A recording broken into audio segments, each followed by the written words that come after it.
नमस्कार. श्री स्वामी समर्थ. माझ्या यूट्यूब चॅनलवर तुमचे सहर्ष स्वागत आहे. जेव्हा तुम्ही पुढे पुढे चालता तेव्हा तुमची सावली मागे पडते. तर मी आज तुम्हाला आषाढी एकादशी बद्दल काही सविस्तर माहिती सांगणार आहे. आषाढ महिन्यातील शुक्ल अर्थात शुद्ध पक्षातील 11वी तिथी म्हणजे देवाशयनी म्हणून ओळखली जाते.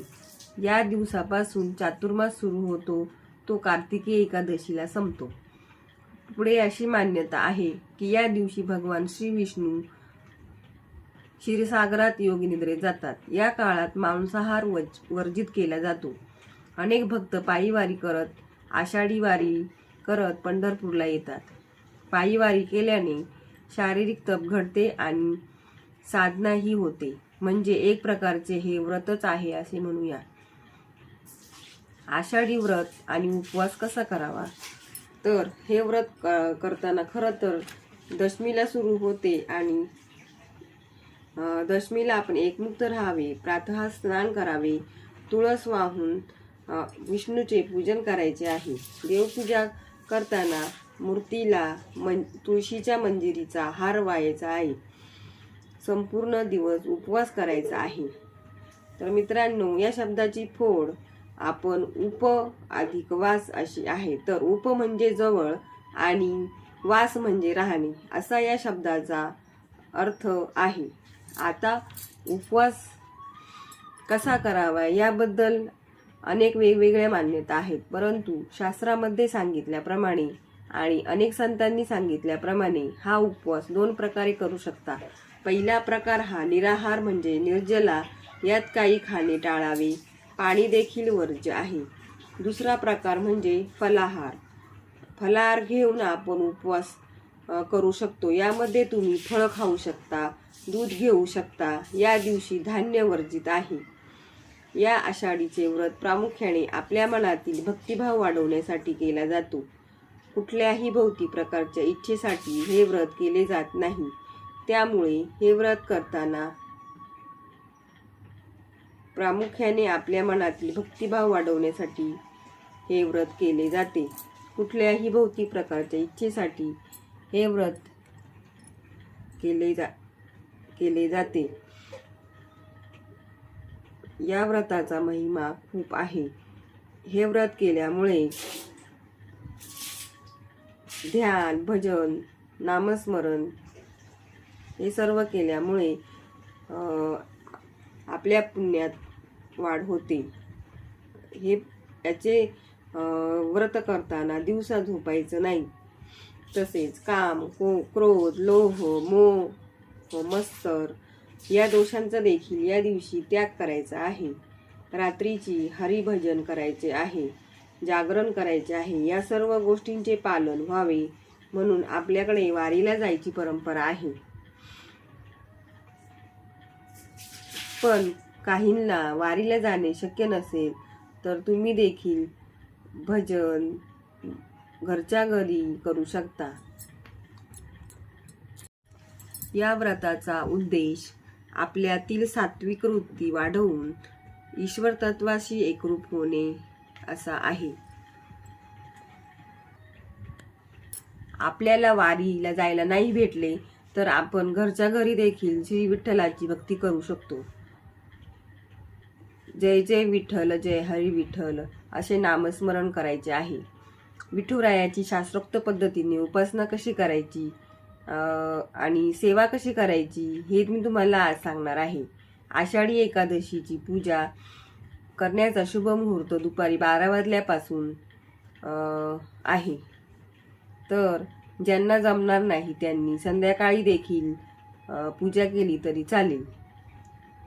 तर मित्रांनो, उपवास कधी करायचा? 25 जुलै रोजी उपवास सुरू करायचा आणि 26 जुलैला उपवास सोडायचा. आता आपण पाहूया षोडशोपचारे आणि शास्त्रोक्त पद्धतीने विठ्ठलाची पूजा कशी करावी हे आपण आज पाहणार आहोत. या दिवशी सकाळी लवकर उठायचं आहे. नवीन व स्वच्छ वस्त्र परिधान करायचे आहेत. आपले घर स्वच्छ करायचे आहे. देवघर स्वच्छ करून पूजा करायची आहे आणि आपला आजूबाजूचा परिसर स्वच्छ ठेवायचा आहे. नित्यनेमाची पूजा करून घ्यायची आहे. आपल्या घरासमोर सडा टाकायचा आहे आणि सुंदर अशी रांगोळी काढायची आहे. वातावरण प्रसन्न ठेवायचं आहे. घरात तुपाचा दिवा लावून दिव्याला हळदी कुंकू आणि अक्षता व्हायच्या आहेत आणि दिव्याला ओम श्री दीपदेवताय नमः असं म्हणायचं आहे आणि दिव्याला गंध फूल अक्षता वाहून गंध अक्षताम समर्पयामी असं म्हणायचं आहे. त्यानंतर सर्वांनी कपाळाला गंध लावायचा आहे. पुरुषांनी गंध लावावा आणि महिलांनी हळदी कुंकू व्हायचं आहे. नंतर चंदन व्हायचं आहे आणि म्हणायचे चंदनम समर्पयामी.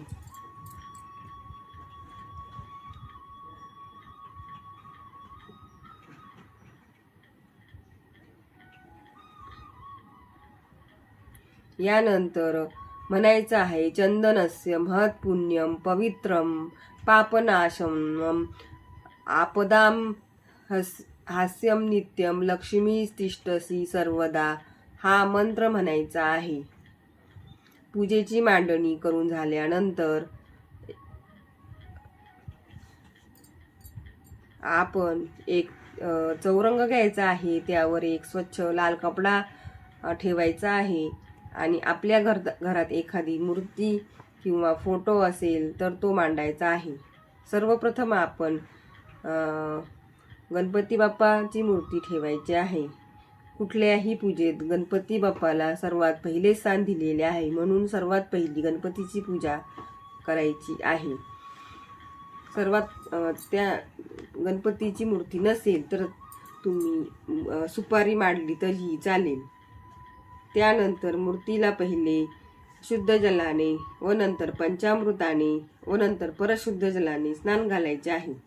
ओम श्री महागणपते नमः. स्नानम समर्पयामी. मूर्ती स्वच्छ धुवून पुसून घ्यायची आहे आणि बाप्पाला आपल्या उजव्या हाताला थोड्या अक्षता घेऊन त्यावर गणपती बाप्पा ठेवायचे आहेत. ओम श्री महागणपते नमः. वस्त्रोपवस्त्रे समर्पयामी. गंध फूल व्हायचं आहे. गंध अक्षतम समर्पयामी. गणपती बाप्पाचे पूजन झाल्यानंतर आता बाळकृष्णाची मूर्ती ताम्हणात ठेवायची आहे. भगवान विष्णूंचे पूजन आपण करणार आहोत. मूर्ती नसेल तर सुपारी घेऊ शकता. प्रथम भगवान विष्णूंचे ध्यान करायचे आहे, म्हणजेच आवाहन करायचं आहे. थोडक्यात अक्षता टाकायच्या आहे आणि ओम श्री महालक्ष्मी महाविष्णवे नमः आवाहनार्थे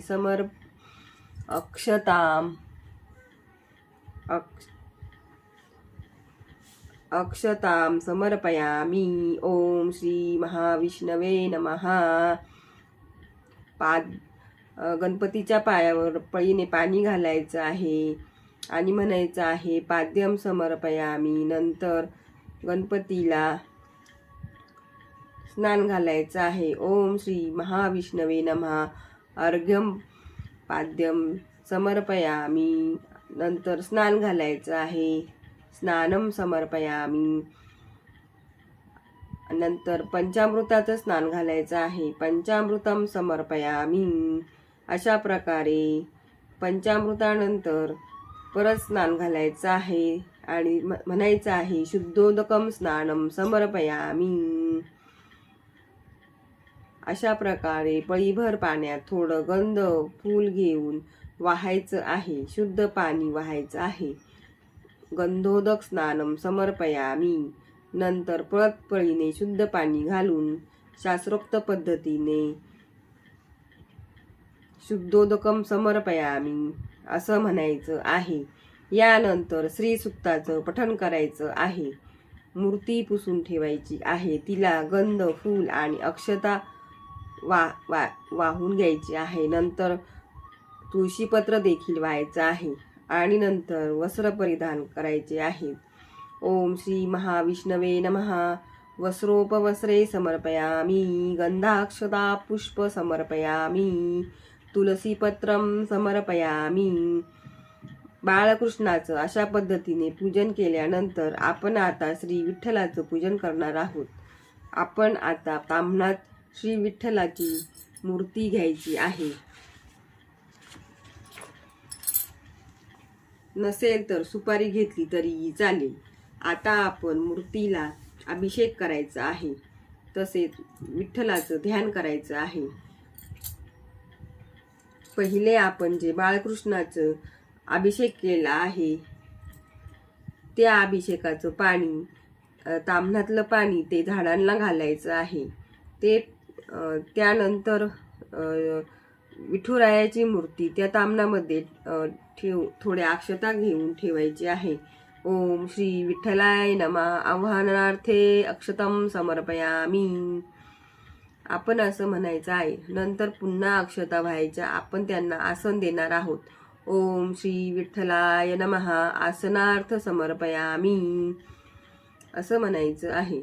आता एक पेला शुद्ध जल घेऊन मूर्तीच्या चरणावर वाहायचं आहे। ओम श्री विठ्ठलाय नमः पाद्यम समर्पयामि त्यानंतर श्री विठ्ठलाला स्नान द्यायचं आहे। अर्घ्यम समर्पयामि त्यानंतर स्नान घालायचं आहे, शुद्ध पाण्याने स्नान घालायचं आहे।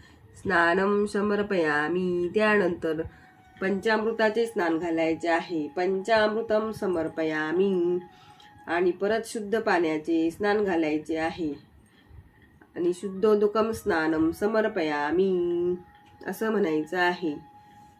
त्यानंतर गंध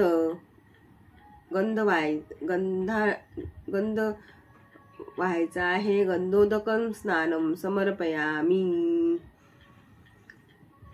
त्यानंतर परत शुद्ध करायचं आहे। शुद्धोदकम स्नानम समर्पयामि मूर्ती स्वच्छ करून पुसून ठेवायची आहे। त्यावर गंध, फूल, अक्षता आणि तुळशीपत्र वाहायचे आहे। ओम श्री विठ्ठलाय नमः वस्त्रोपवस्त्रे समर्पयामि गंध, अक्षता, फूल समर्पयामि तुलसीपत्रम समर्पयामि असा मंत्र म्हणायचा आहे। थोडक्यात आपल्याकडे मूर्ती नसेल तर फोटो असेल तर फोटोला सुद्धा गंध, अक्षता, फूल अर्पण करायच्या आहेत।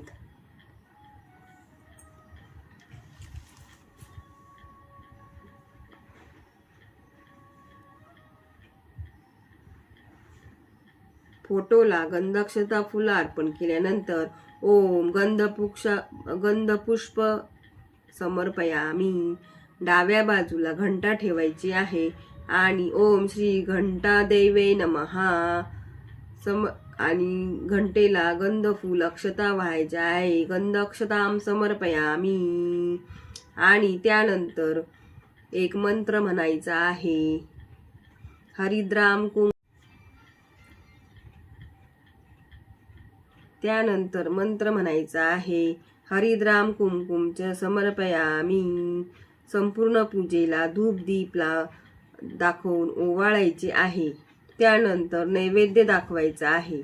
या दिवशी सर्वांनी उपवास करायचा आहे।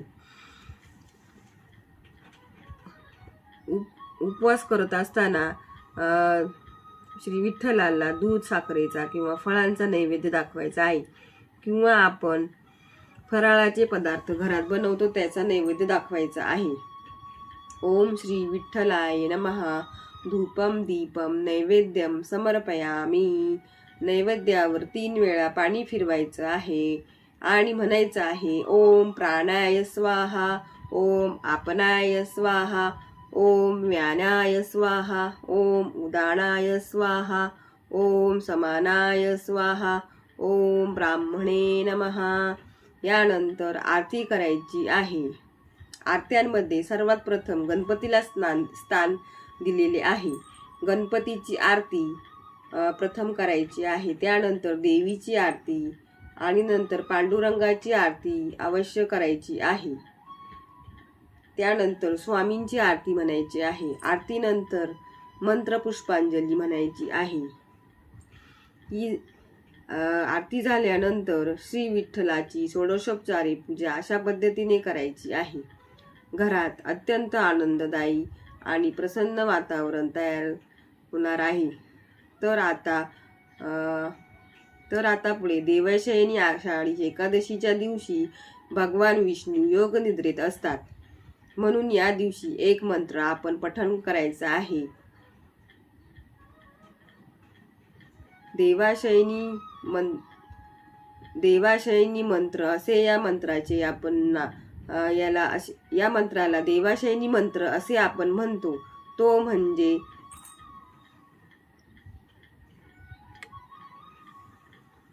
देवाशयनी मंत्र म्हणणार आहे. त्वयि जगन्नाथ जगत सुप्तम भवेदिदं बुद्धिदे त्वयि बुध्यत जगत सर्व चराचरम. अशा प्रकारे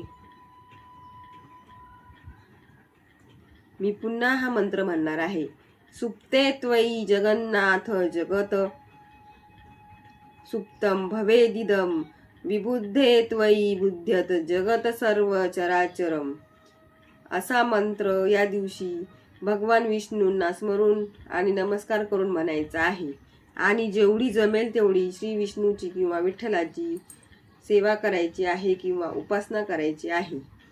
या दिवशी विष्णूचा मंत्र म्हणायचा आहे. ओम नमो भगवते वासुदेवाय. या मंत्राचे 108 वेळा स्मरण करायचे आहे. विठ्ठलाचा मंत्र म्हणायचा आहे. श्री पक्ष धारे मुक्तामाला षडाक्षरम. या मंत्राचा 108 वेळा पठण करायचे आहे. विष्णू गायत्री मंत्र 108 वेळा पठण करायचे आहे. ओम भक्तवरदाय विद्महे पांडुरंगाय धीमहि तन्नो कृष्ण प्रचोदयात असा मंत्र म्हणायचा आहे. त्यानंतर विष्णू सहस्रनामाचं पठण करायचं आहे किंवा श्रवण केले देखील चालेल. पांडुरंग श्रोताचे पठण करायचे आहे आणि श्री स्वामी समर्थ मंत्राचा 108 वेळा पठण करायचे आहे. आपल्या कुलस्वामीच्या नावाचा मंत्र पठण करायचा आहे. या दिवशी उपवास करून श्री विष्णूंची म्हणजेच माता लक्ष्मीची सेवा करायची आहे. स्तोत्र मंत्र म्हटल्यानंतर मनोभावे पूजा करायची आहे. चातुर्मासाची सुरुवात आहे.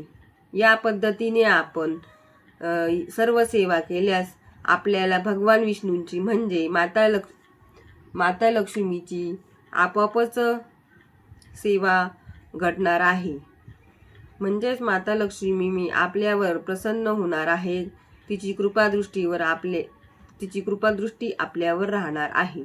या पद्धतीने पूजा करणार असाल तर कमेंट बॉक्समध्ये कमेंट करून लिहा.